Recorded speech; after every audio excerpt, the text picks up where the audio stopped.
alma mater, Hersey High School, celebrating their homecoming. And Coach, what was the message to your team just a few moments ago?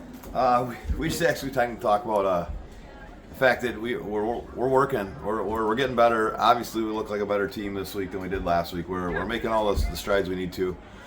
Right now, we're having a hard time stringing 4 solid quarters together. We had 2 good second halves the last 2 weeks. This week we put together a good first half, and then we kind of got tired there. I don't know if parents' night kind of took something out of us, or kids, just whatever it is. It's it's a special night, but it's a different night, and that's kind of ruined our routine. And we came out kind of a little flat there in the second half, and they jammed a couple right down our throat on us. And then it was a game where we're just not a team that's built to come back, and so got some of our younger kids there in the fourth quarter and get them some snaps and some experience. So hopefully all the way around it was a learning experience for our kids.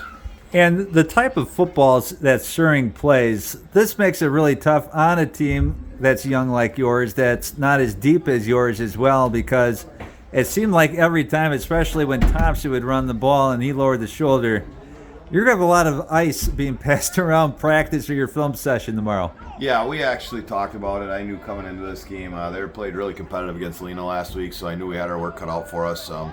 They like to get onto their blocks, latch on, and they would drive Lena kids through 3 to 8 yards downfield. So I knew that we had a tough battle up front tonight, but I thought our kids hung in there really well in the first half, like I said, and we don't give up that score in less than a minute to go, and we're only 1 score away, and we get the ball started the second half. There's a lot of good things that could have happened, but we've killed ourselves with scores in the last minute of the half the last 3 weeks, and those are the things that you learn as a young team, how you got to come out and make one play cost us there, that 4th down and 8, and we give up a corner route, and now you're talking 2 scores instead of 1, and you can't make that up in 1 drive. So it's just a lot of little things that are, once you add them all up by the end of the game, they kind of they pile on each other, and they're things we're going to have to get better at.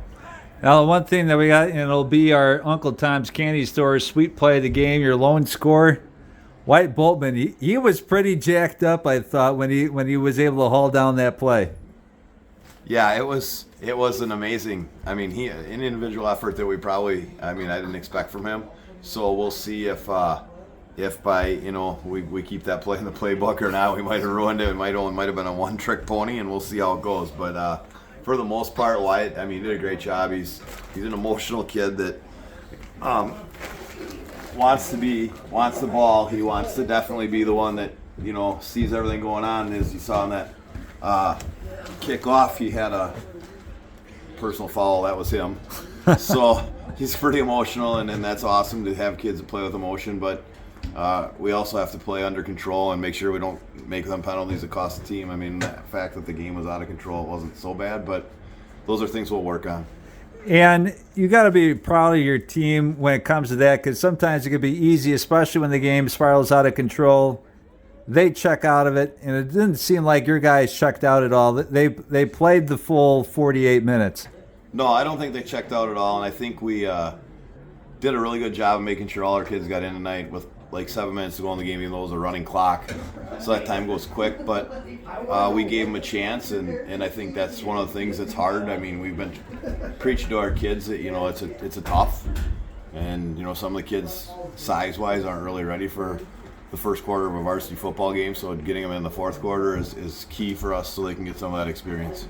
Well, Coach, we'll let you go. Thanks so much for joining us on the post-game show, and we'll see you next week. Allie?